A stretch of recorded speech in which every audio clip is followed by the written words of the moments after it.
సరేనా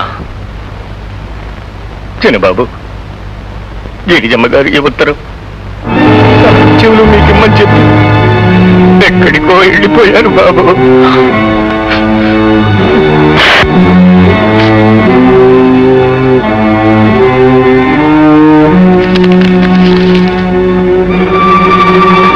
మిమ్మల్ని ఏమని సంబోధించాలో తెలియట్లేదు. తాతయ్య మరణంతో ఈ ఇంటికి నాకు అనుబంధం తెగిపోయింది. నేను వెళ్ళిపోతున్నాను. ఇప్పటికైనా ఇంటికి నాకు ఉన్న సంబంధం డబ్బుతో కాదని మంచితనం మానవత్వంతోనని మీరు నమ్మగలిగితే నేను సంతోషిస్తాను. దీంతో సంతకం చేసిన తెల్ల కాగితం జతపరిచాను. దాని మీద విడాకుల కోసం మీ ఇష్టం వచ్చిన పద్ధతులు రాసుకోండి. ఇట్లో గిరిజా.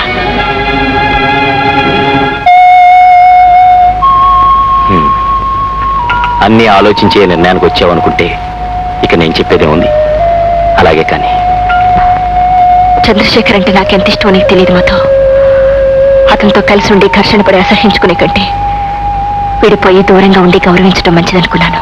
నిజమే, కానీ లోకం. నాకేం భయం లేదు మాతో. తరాలు మారిపోతున్నాయి. భర్త వదిలేసిన అమ్మాయి తన తప్పేమీ లేకపోయినా సరే సిగ్గుపడుతూ తప్పంతా తండ్రినన్నట్టు తలంచుకుని ఎందుకు తిరగాలి? సరే, ఇంతకీ నువ్వు ఎక్కడుంటున్నావు? భయపడుకో, మీ ఇంటికి రాలే. నువ్వు రావాలే గాని అంతకంటే ఆనందం నాకేముంది గిరిచా. వద్దులే మధు, నేను హాస్టల్లో చేరాను. చేరి నీ దగ్గరికి వచ్చాను. నీకు డబ్బు ఏమైనా కావాలా? ఇదిగో ప్రస్తుతానికి 50 ఉంచు, తర్వాత ఏమైనా చెప్తాను. థ్యాంక్స్. నీ అప్పు తీర్చేందుకు త్వరగా నాకేదైనా ఉద్యోగం దొరకాలని దేవుడికి మొక్కుకో. నేను విన్నది నిజమేనా? ఏమిటంకు? నేను విన్నది నిజమేనా? ఏమిటంకు? గిరిజి ఇంట్లోంచి వెళ్ళిపోయిందట, ఎక్కడో టీచర్గా పనిచేస్తుందట. నిజం అంకుల్, శానికి ఉత్తరం వచ్చి వెళ్ళిపోయింది. ఉమెన్స్ హాస్టల్లో ఉంటుందట. ఎంత అప్రదిష్టం ఇది! పలానా వారి పిల్లలు లేచిపోయిందని ఊరంతా ఒకటే గోలగా ఉందిరా. ఈ విషయం తెలిసి తాతయ్య ఆత్మ ఎంత శోభిస్తూ ఉందో కదా. నేనేం చేయను అంకుల్, ఇంటికి రమ్మని శాని చేత కబుర్ చేశాను. నాకు అసలు ఇల్లే లేదు పొమ్మందట. మొగుడితో పోట్లాడిపోయిన ఆడది నౌకరు చేత గౌరవిస్తే వస్తుందటయ్యా. ఏం కూరలయ్యా మీరు? బతికే కామన్ సెన్స్ లేకుండా పోయింది. వెళ్ళి తీసుకురా. నేనంటే ఏమిటయ్యా? నువ్వే వెళ్ళా.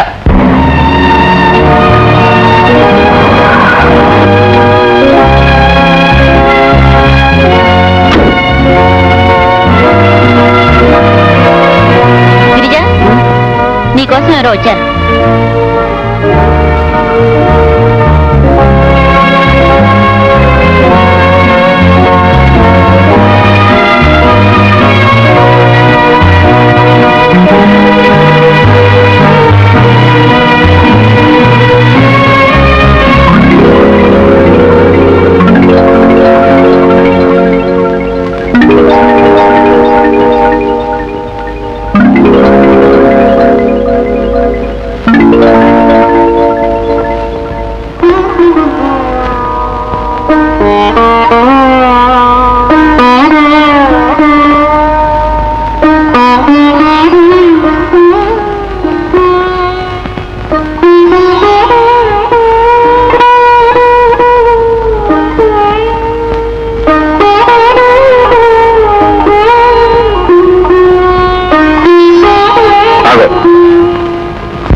ఇంటికెళ్దారా?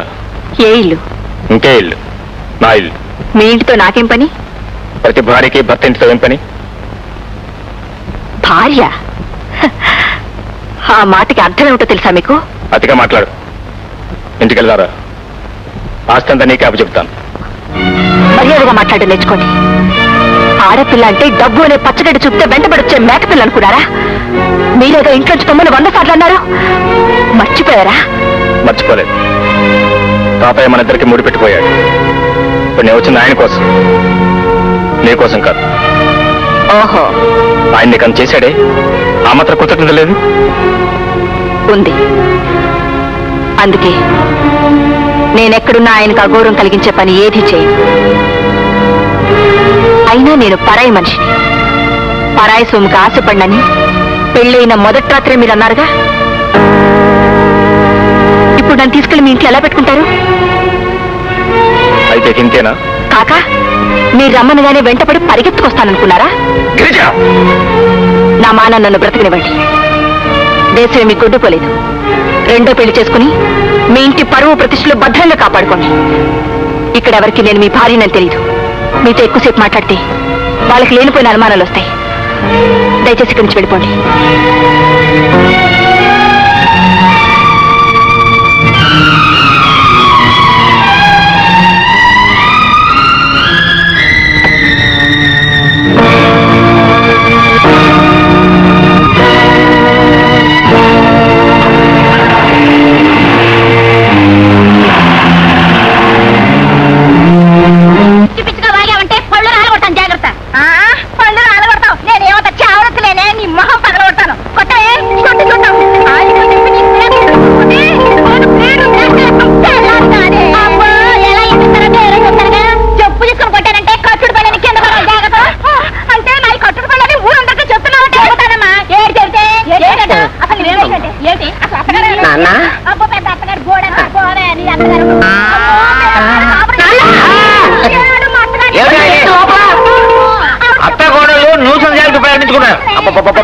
అసలు ఈ విషయం నాకు ముందే తెలుసుంటే అసలు నేను పెళ్లి చేసుకునేవాడిని కాదు.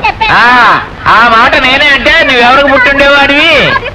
అంటే నువ్వు దిక్క, నువ్వు కాకపోతే ఇంకో సన్నాస్ కడుపులు పుట్టుండేవాడిని.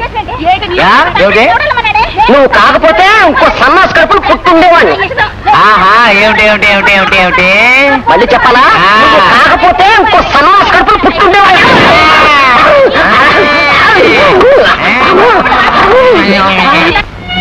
ఏంటి, నీకు ఉద్యోగం పోయిందా?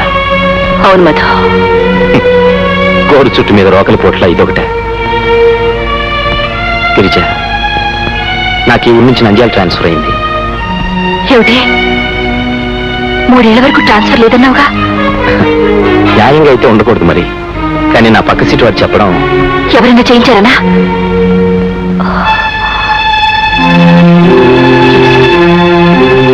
He's right. నీ ఉద్యోగం ట్రాన్స్ఫర్ చేయించడం, నా ఉద్యోగం తీయించడం ఆ చందు పని. గిరిజా, గిరిజా, మీ ఫ్రెండ్ మధు రాత్రి హైదరాబాద్ నంద్యాల ఎక్స్ప్రెస్ లో వెళ్ళాడు కదా? యాక్సిడెంట్ జరిగిందట. 8 మంది చనిపోయారట. అందులో మధు పేరు కూడా ఉంది. మధు. సారీ మేడం, ఉద్యోగాలు ఏమి ఖాళీ లేవు. ఈసారి ఎప్పుడైనా వేకెన్సీ ఉన్నప్పుడు ఆలోచిస్తాను. You can go.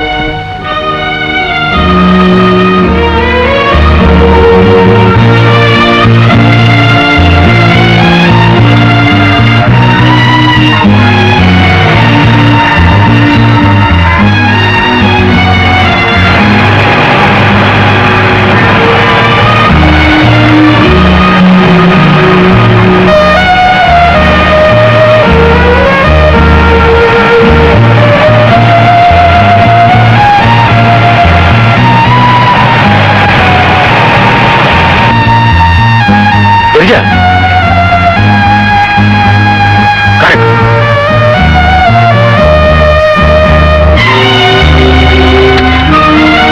గిరిజ,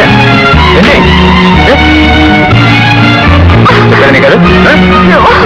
వదలమంటుంటే నేను రాను. వదలమంటుంటే వదలండి. నేను రాను. వదలమంటుంటే నేను రాను. వదలమంటుంటే వదలండి. నేను రాను.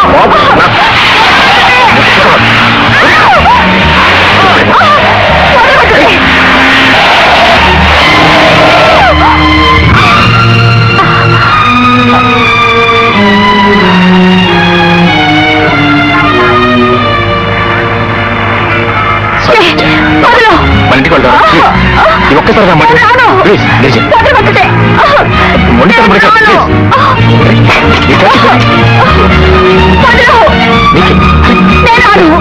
మిస్టర్ ఏంటిది? ఫ్యామిలీ ఫ్రెండ్, ఇది నా భార్య. అబద్ధం. నేను మొహం నాకు తెలీదు. మీ ఇద్దరు పోలీస్ స్టేషన్ రండి. రండి. మీ ఇద్దరు భార్యాభర్తలని పోలీస్ స్టేషన్ లో నేను సాక్ష్యం చెప్పి మిమ్మల్ని విడిపించడమా? ఎంత సిగ్గుసేటు! అసలు ఈ ఊళ్ళో మీ ఇల్లేమిటి, మీ పరువు ప్రతిష్టలు ఏమిటి? మీకేమైనా బుద్ధి ఉందా? అంత పోటాడుకోవాలనుకుంటే ఇంత పెద్ద ఇల్లు ఉండగా ఈ ఇంట్లో పోటాడుకోవచ్చుగా. వీడెక్కడ ఏంటి? ఏమమ్మా, వాడు ఏదైనా తెలివి తక్కువగా ప్రవర్తిస్తే పెద్దవాళ్ళం మేము ఉన్నాం, మాతో చెప్పొచ్చుగా, మేము బుద్ధి చెప్తాం కదా. అయ్యయ్యో, ఒరేయ్ చందు, నువ్వు ఇలాగా రాలే, ఇలాగా కూర్చో. ఇక మీదట ఇటువంటి పనులు చెయ్యనని నువ్వు నాకు మాట ఇవ్వాలరా. ఓకే అంకుల్, అసలు తనకేం కావాలో చెప్పమనండి, నేను ఇవ్వడానికి సిద్ధంగా ఉన్నాను. కానీ ఈ హోదా అంతస్తు లేని జీవితాన్ని మాత్రం స్వచ్ఛ చెప్పమనండి. ఏం గిరిజ, ఏమంటావమ్మా?